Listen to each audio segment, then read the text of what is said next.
से आपको देखने को मिलेगा, क्लीनिंग एक्शंस ऑफ सोप से बिल्कुल भी मिलेगा। तो देखिए क्या कहता है, soap clean by the process of emulsification. Emulsification का मतलब डर्ट को निकालना, और इस प्रोसेस को हम बोलते हैं क्लीनिंग एक्शंस ऑफ सोप। कहता है soap molecule has two different and.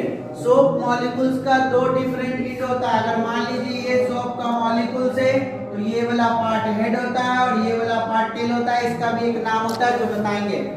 कहता है water repelling and attach oil और ग्रीस एंड हाइड्रोफिलिक हेड। इस पार्ट को हेड बोलते हैं और इसी का नाम होता है बच्चा हाइड्रोफिलिक हेड। इसमें वाटर अट्रैक्टिंग करेगा, then dissolve water when soap is added and dirty cloth or skin, the hydrophobic tails stick to grease।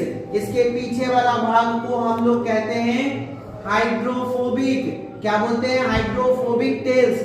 और इस वाला को बोलते हैं हाइड्रोफिलिक हेड। जब हमारा सोप साबुन को या पानी में घुलेगा तो इसका टेल पार्ट जो है डर्ट और ग्रीस को पकड़ेगा और खींच कर बाहर करेगा। तो लिखता है hydrophilic head remain water, then rubbing, रगड़ने के बाद मॉलिक्यूल्स जो सराउंड करता है उससे बनेगा मिसलीस। मिसलीस मतलब समझ जाओ झाग यानी फेना।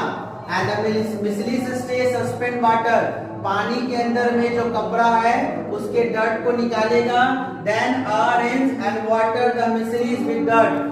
डर्ट को निकालकर वॉश कर देगा और जो लगा हुआ गंदा है उसको हटा देगा। तो लिखा हुआ है cleaning actions of soap micelles formation. जिस भी सोप डिटर्जेंट में जितना भी ज्यादा झाग बनेगा उतना ज्यादा वो सोप बेहतरीन होगा, उतना ज्यादा वो गंदगी निकालेगा। तो ये हमारा एक्शन से मिसलीस का बनने का। तो याद रखना इसके पार्ट का नाम, हेड पार्ट को हम लोग हाइड्रोफिलिक हेड बोलते हैं और हम लोग टेल पार्ट को हाइड्रोफोबिक टेल्स बोलते हैं। ये आप पिक्चर से समझ सकते हो, ये देख सकते हो यहाँ पे बना हुआ है, ये टेल पार्ट है, ये टेल पार्ट है और ये हेड पार्ट है। यहाँ पे बीच में आपका ड्रॉपलेट ऑफ मान लो ऑयल है जिसको रिलीज करेगा, डर्ट को कपड़े से खींचेगा।